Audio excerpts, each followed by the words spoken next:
Now that we have a solid understanding of what a supply and demand zone is and how to map it, the next logical step is to jump to the charts, run through some examples of simply just mapping out the supply and demand zones. Because one of the most important aspects of trading this approach is being able to effectively map and understand supply and demand zones, we're going to focus on actually drawing them and locating them on a price chart. Now, one thing I want to stress before we get into this particular video segment is I'm going to be focusing solely on mapping out supply and demand zones. I don't care necessarily at this point in time what happens to the right of the chart, if the zone is respected or if it's not respected or anything like that. Simply put, I am focusing on range created supply and demand zones and pivot supply and demand zones so that we can conceptually see how we map them on a chart. What we'll be doing in future videos as we navigate our way throughout the course content is we'll be building on this knowledge. We'll be able to identify zones that have a higher probability of working out. We'll also be able to look at how price returns to these zones, the inner workings between supply and demand, and how they relate to the overall order flow, and also how higher timeframes and lower timeframes work together so that we can build high probability trade ideas. But the first and most important part of understanding this strategy is simply being able to map supply and demand zones effectively. So what we'll do is we'll jump on a chart. Here we have US dollar yen, and I'm using a 15-minute chart just so that we can get a little bit more price action to build supply and demand zones. Again, I'm not really concerned about the result of the zone in question, but instead I'm going to be just mapping them out. So stay with me as we go through these because some of them conceptually won't do anything, but we're going to build onto that as we continue. So we'll start initially on the left side of the chart here. And as we can see, price is caught in a fairly large range, sideways price action. And as we can see, price is caught between a high and a low, and price really isn't moving outside of this large range. And then we finally see an expansion to the upside. Now, of course, like I said in the previous video, if the particular range is over anywhere from 6 to 8 candles, chances are that range is too large and is either going to be seen on a larger time frame or simply as a zone that maybe you shouldn't be focusing your attention on. And in this case, both are true.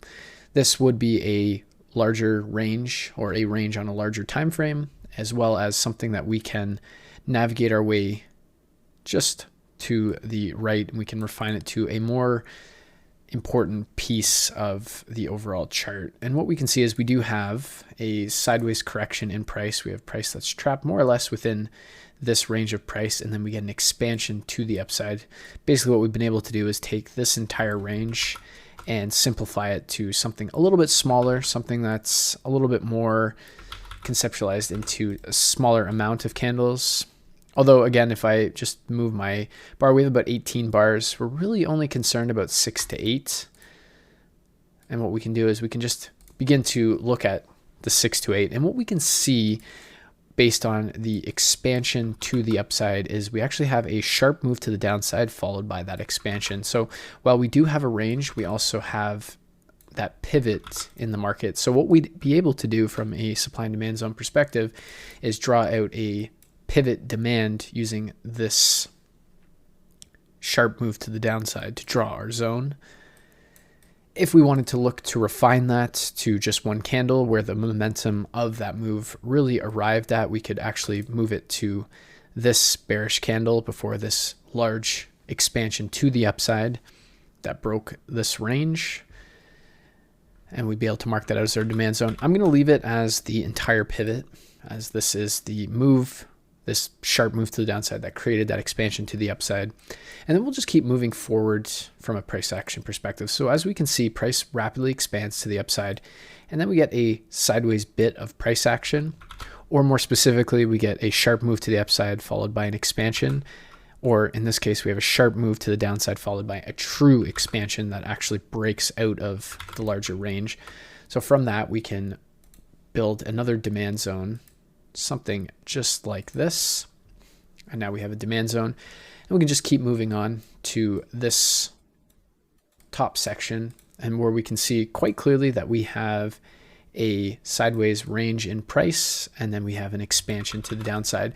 So what we can view this as is a supply zone, and we can draw it with the lowest low of the range to the highest high. I wouldn't necessarily be including this wick in my supply zone for a couple of reasons. One, because it does extend the supply zone quite rapidly, and we're more interested in what's happened just before that move that expanded to the downside. But that being said, if we just do a really quick measurement of how much this zone really gets added onto, it's about roughly 2.5 pips. Is 2.5 pips really going to make or break your supply or demand zone? Not necessarily. So it's not a huge issue. And now if we just look at that, so we have this range in price, the expansion out of that range, we know it's a supply zone. What we can also see is that we actually get a sharp move to the upside followed by that expansion to the downside. So we can actually refine this particular supply zone to this candle, and now we have a pivot supply that we can be looking at. And then we can see that price expands to the downside and continues on.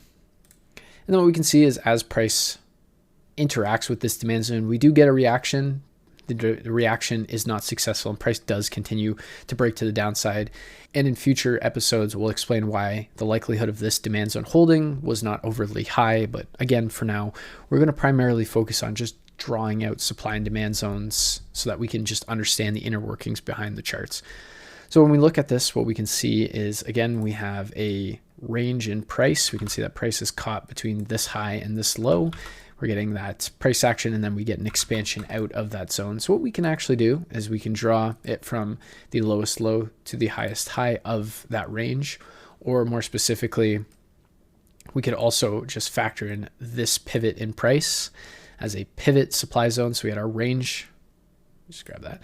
We have our range created supply. We have our pivot supply, or what we can do is we can actually refine it one step further and go to more of the candle that created the momentum on the overall pivot. So we have 3 different ways to map out this particular supply zone, all of which are valid, and ultimately depending on how big and wide you want your supply zone. So something like this was about 12 pips. If we move to the pivot in itself, it doesn't really make it that much smaller, which is about 11.5 pips. And then if we go to that last candle, this is where you'll get a much smaller, tighter, and more refined zone of 4 pips. There are times when using a refined zone are more advantageous from a risk to reward perspective, and there's times when you need a larger zone, especially if you're looking at something that's a little bit more higher time frame and you're waiting for price to return in to that zone, and then you're looking at lower time frame order flow to actually get involved. Again, we'll go through all of that, but just to get your mind thinking about some of these things. And like I said, there are many times where we're seeing that these supply and demand zones are just not holding, where we'll be able to build up frameworks of why these particular zones are not holding and what this is implying to the overall strength of the move or the inner workings of the order flow that we're seeing here on the chart.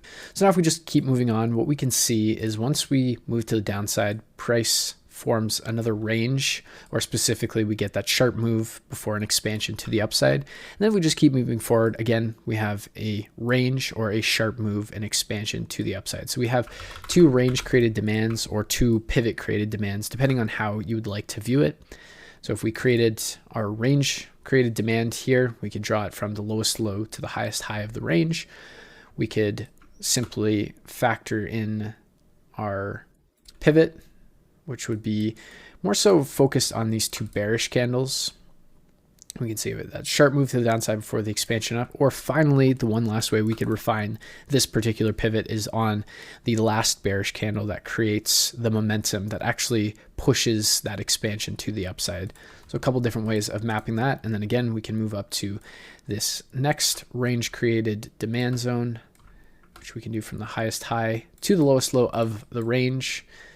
That would be our range created demand. We can see that we have that sharp move to the downside followed by an expansion to the upside. So what we can do is we can just map out the 2 bearish candles. Now, if we have an instance where there's a lower wick on the next candle, I like to also include that, because what ends up happening is if you only draw your zone to this point, and what you'll learn in entries is we start to put our stop losses based on the way the zones are positioned. And if we have our stop loss sitting here, the chances of getting stopped out end up being a little bit more increased, and we want to make sure that we're including the entire range of a particular zone, so we kind of have the highest amount of understanding of where price was delivering at that particular point within the premium and discount of the supply and demand zone itself. So in that case, just using the bottom wick ends up being a little bit more beneficial. And again, it only adds about 1.5 pips to the overall zone in question. So it's not something that's going to make or break a trade or make or break anything that we're doing, especially in this particular episode. So we keep moving forward. What we can see is we have a sharp move to the upside. We also have a range in price followed by another expansion to the downside. So we can suggest, so what this suggests is that we have a supply zone. We have range created supply, which we could factor in this wick, the highest high to the lowest low. This is a very large zone. This is a very large zone, about 15 pips. So what we can actually do is focus more on the pivot, which we would take these bullish candles. And again, this wick exceeds the bullish candle, so factoring it in is just a good practice to have. And then finally, what we can actually do is we can focus on the last bullish candle before that large move to the downside to refine our supply zone a little bit further. And we'll just keep walking through price a little bit further. And what we can see is we get a move to the downside. We get a sharp move to the upside followed by another sharp move to the downside. So what we can actually do is view this as a pivot supply zone. And we'll keep continuing on once again. And what we can see is we have a range. We also have a sharp move to the downside delineated by one candle. Again, this would be more of a refinement on our demand zone. Then we get that expansion to the upside. And we could draw it from the lowest low to the highest high of the range, which would be something similar to that. Or we could draw something more like that, which would be based on the pivot candle in itself. And what we can see when we're just looking at these zones from a conceptual standpoint is that there are a lot of zones that simply don't really hold at all. You get a reaction, but no real follow through. You get a reaction, but no follow through. You get no reaction whatsoever. You get a reaction that's decent. You get a small reaction, no follow through, so on and so forth. And again, we'll touch on how to frame up higher probability supply and demand zones and understanding what this is ultimately suggesting from an order flow perspective, having supply being respected and demand breaking or vice versa. But conceptually, when we're trying to understand what is actually happening on a supply and demand basis, we'll focus on this zone right here, just because as we can see, we get a move away. We have a range in price, which is suggesting that from a fair value perspective, a lot of orders were being changed hands at this point, and at some stage selling created more of a movement, which is why we've seen that expansion away. And then as we can see, as price returned back to the range and back into the pivot, we had a reaction that caused a follow through. We came close, we had another follow through, and then we tapped into it a little bit deeper, and then we got another follow through, which continued to push a little bit further as we see.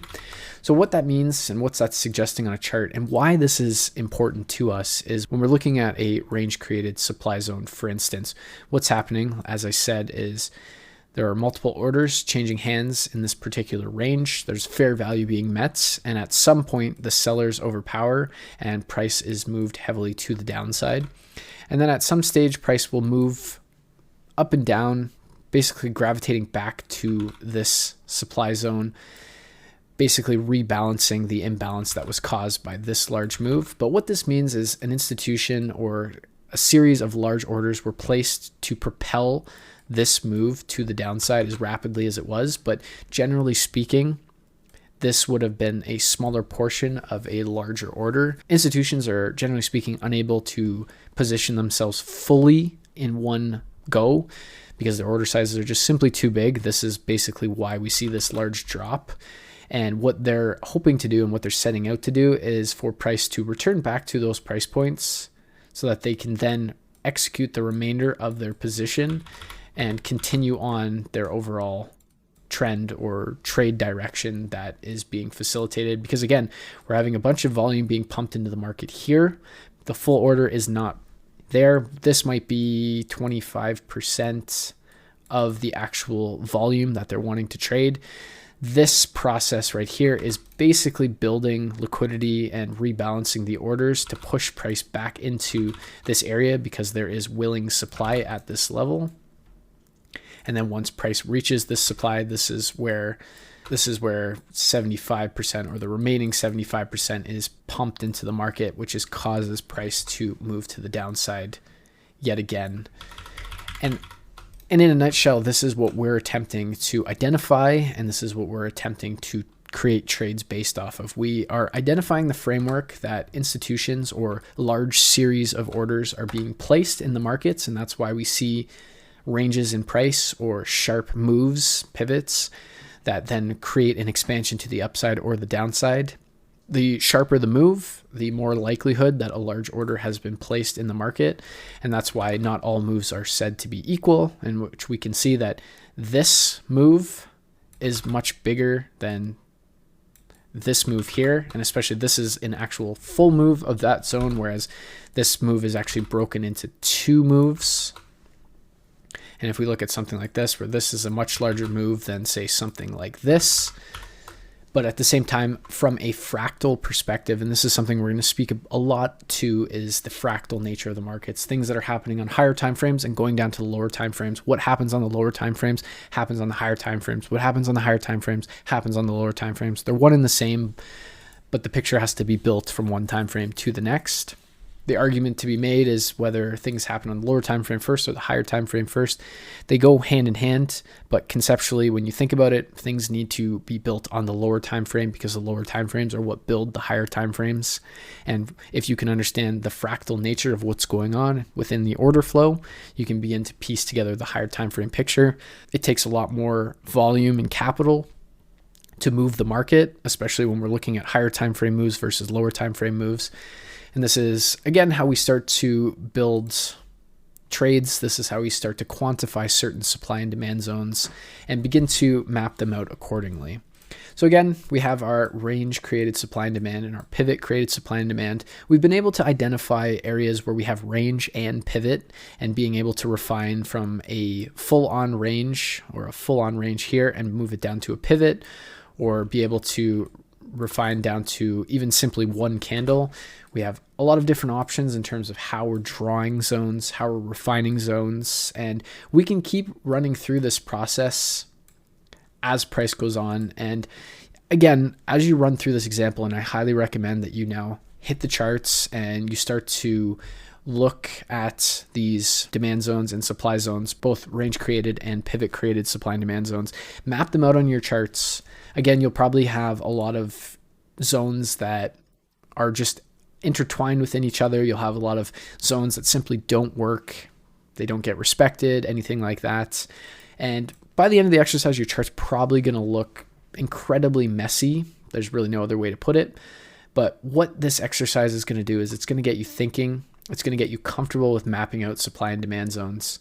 And what you'll begin to do is train your eyes to see supply and demand zones. And one thing that I recommend doing after you've completed this exercise of just simply mapping out supply and demand zones, again, don't worry about what happens to the supply and demand zones. Just worry about mapping them out and understanding the order flow and understanding what's actually happening from a candle to candle basis. Again, we're going to build on this so that we can start to eliminate certain supply and demand zones from what we're actually looking at, and also understand the fractal nature of price action and seeing a move like this, being able to capitalize on that short-term sell while also looking for buys on, say, a 1 minute chart, things like that. We're going to dig into all of these concepts, but the first and most important step is just getting comfortable drawing out the zones, drawing out the price action, drawing out the ranges, drawing out the pivots, understanding that interaction, looking at the different ways price moves out of these ranges. Do we get a full-on move? Do we get corrective moves where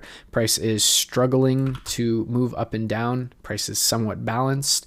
Do we get ranges being created? What is that suggesting? Are we in between two more outer supply and demand zones? And then what is this price action in the middle suggesting? Because if we look at this in the concept of supply and demand, we have our top range, our bottom range. We have an equilibrium point, and price is moving in a larger range. And again, we're on the 15-minute time frame. So if I were to move up, what we would see in this bit of price action is a range. And this explains what's going on in these smaller time frames, but now we're seeing the price action within it. And as we can see, when we look at the price action within it, we're looking at that equilibrium point, or the fair value between supply and demand.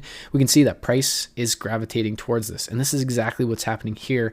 And this is explaining the fractal nature of what we're trying to convey here. But again, I'm getting a little bit ahead of myself. I want to build the foundation slowly, and I want to build it effectively. Now, what I want you to do after you finish this video is go straight to your charts and just open up a blank chart. It doesn't matter which currency, commodity, index, or whatever it is that you want to look at. Open up a chart, any time frame, and just start mapping out supply and demand zones. Now, of course, if you go to something like a lower time frame, like a 15-minute, a 5-minute, a 1-minute, you're going to have the opportunity of seeing a lot more supply and demand zones. There's going to be a lot more data and price action that you can study, but this is prevalent from the monthly all the way down to the 1-second chart, and you're going to see it. And really the process and the point of that exercise is to train your eyes to be able to see these very quickly and be able to, from that perspective, just map it out in your mind what's happening behind the scenes. Because again, we've been able to identify a apex demand zone and apex supply zone. We're seeing that price isn't really moving between it. And then we see that we have a larger range that's happening, say, on a 15-minute. So go to your charts, map out all of the supply and demand zones that you see using the references in the previous video. Have the infographic that I've created on another monitor or readily available that you can refer back to as you're navigating through the charts, so that you're comfortable with mapping out these supply and demand zones, so that you're able to see them, you're able to understand what's happening, you're able to draw them, you're comfortable in drawing them, and you just get better at identifying them quickly and efficiently, so that we can continue moving on and building on those pieces. Because it's incredibly important that you have a strong foundation of identifying these supply and demand zones, being able to draw them, being able to map them, being able to see them on a chart, being able to understand what's happening when ranges are created, seeing what's happening when you see pivots in the market, and being able to map them out efficiently and effectively so that you can make decisions. Again, we're going to build on this sort of knowledge. We're going to be able to understand what these supply and demand zones mean, what happens when a supply zone is broken or when a demand zone is broken, what the significance of a return back to a zone may imply. All of these building blocks we're going to build on, but at this point, the main and primary focus you should be having is just getting comfortable mapping out supply and demand zones.